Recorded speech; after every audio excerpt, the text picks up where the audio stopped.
Assalamualaikum warahmatullahi wabarakatuh. Kamanti birasa shamar kafuna kam jirtu fayya keessa ni dhaqoti. Arras video ajaa'ibaati walitti deebinee jirra. Video tana laali egaa ani beeku akka taatani. Hanga dhumaatti na waliin tura. Video ajaa'ibaati. Hanga dhumaatti video bum bum na waliin tura. Warroonni channel kiyya kana faara taatan subscribe share like godhu jabeessan jenna. Warroonni durammaatii kiyya taatan like share godhan ammoo ulfaadha. Hanga dhuma video kana na waliin tura. Let's go gara video isin dabarsa. Video kana yoo isin tole like godhi share godhi. Ati illeen kana ilaaluu jirtu kun ati isin intaltan ilaaluu jirtu tana lagarte laal video kana like godhi. Harka isin dhukkubu laal. Let's go gara video dha.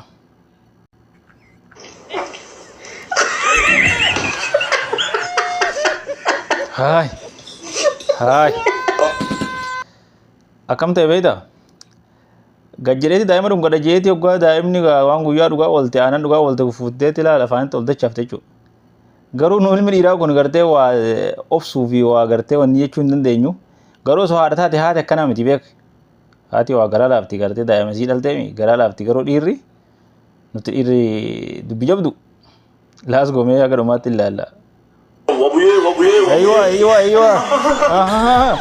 Itti gadhiis ga'oo dharaa'u.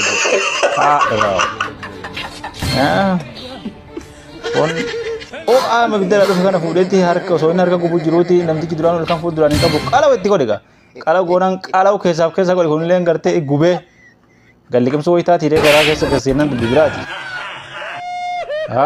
Kana raacha gartee akkana jiru laalme. Rifeensa hin qabu ilkaan fuulduraan qabu hantuuta fakkaatee uummatummaan isaatu. Nyaata xiqqeessa abbaa jennuun jiidanii gartee kun kan nyaata garaa baaldii godhanii taa'u jira rootto buk. Let's go.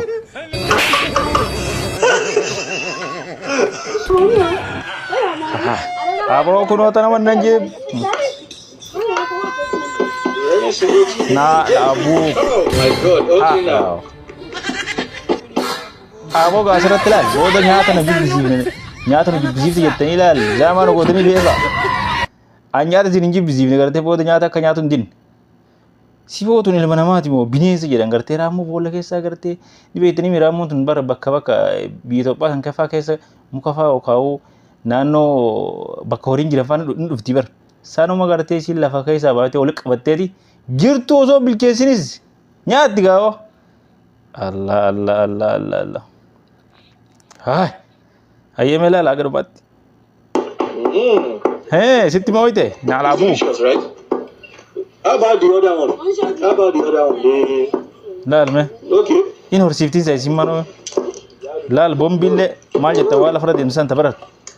Tanalle garte lali. Oh, let me see. No. Binu majabduda. You.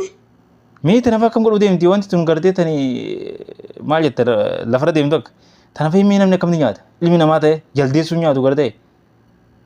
Right. Before eating. I think that for fresh. Aska me lala jen.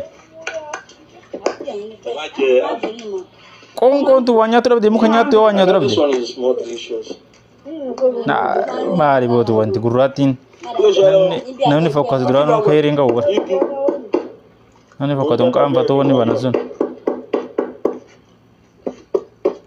China ne da Africa ke sale na girti wanti. Like how much per one?